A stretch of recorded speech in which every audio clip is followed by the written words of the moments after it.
शुक्रिया मुस्लिम personal law board, आप तमाम जो हमारे साथ डायस पे हैं।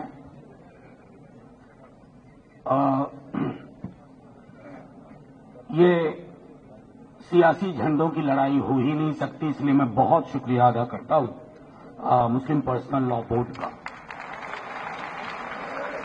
क्योंकि मुश्किल वक्त में कई लोग रहनुमाई का ढोंग भी करते हैं, उन्हें भी पहचानना बहुत जरूरी है। असल में दिक्कत क्या है, आप सब जो यहां इतनी बड़ी तादाद में आए हैं, परसों मैं किशनगंज में था, एक बहुत बड़ा जलसा हुआ था, वहां भी गुस्सा वाजिब है, लेकिन ये लड़ाई सिर्फ मुसलमानों की नहीं है, हर हिंदुस्तानी आपके साथ है। ये मसला ही मुसलमानों का नहीं है। आर्टिकल 26 का अगर मिस इंटरप्रिटेशन आज वक्त के लिए हुआ है तो कल किसी और चीज के लिए होगा और लोग हाशिए पे खड़े रहेंगे, इसलिए यह चुप रहने का भी वक्त नहीं है। दिक्कत क्या है ना, जिसने इस मिट्टी से मोहब्बत नहीं की वो इस मिट्टी के मिजाज को समझ ही नहीं पाया। यह अद्भुत मिट्टी है। मैंने सदन में भी कहा था, दोहरा रहा हूं, सदन में कहा था और दोहरा रहा हूं, इस देश की एक बड़ी आबादी सरहद पार करके पाकिस्तान नहीं गई। वो हमारे उनके पुरखे और हमारे बच्चे, भाई बहन सब यहां बैठे हुए हैं।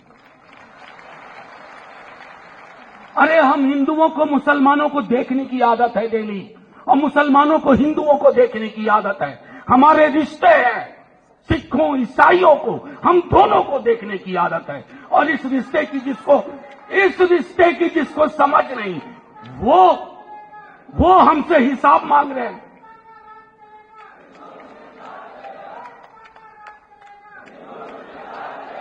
और देखिए हमसे हिसाब कौन ले रहे हैं।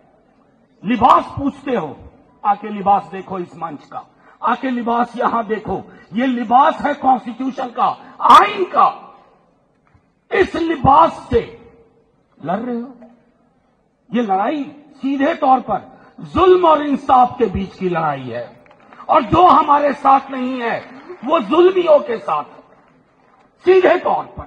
अभी तो 3-4 मुद्दों पर थोड़ा रिलीफ दिया है माननीय सर्वोच्च न्यायालय, उनका बहुत बहुत शुक्रिया, बहुत बहुत शुक्रिया।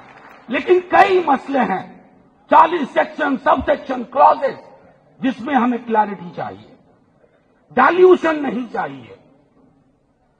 ये सारी चीजें हमें समझनी होगी। और यकीन मानिए, कई साथियों ने, उस्मानी साहब ने भी कहा, कई ने कहा, उकसाने की बड़ी कोशिश होगी, रंगा सियार बन के लोग बीच में बैठ जाएंगे, उनसे होशियार रहना है।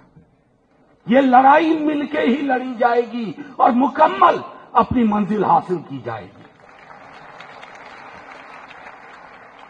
पंक्चर बनाते हैं, अब्दुल भी बनाता है, अमरिंदर भी बनाता है, लेकिन यहां का भी पंक्चर ठीक करता है। देश को पंक्चर करके रख दिया आपने, देश को पंक्चर कर दिया। इकोनॉमी पंक्चर है, सामाजिक ताना बाना पंक्चर है, सारे पंक्चर ठीक किए जाएंगे। असल में साइकिल पे चले नहीं ये लोग, मर्सिडीज में ही पैदा हुए थे।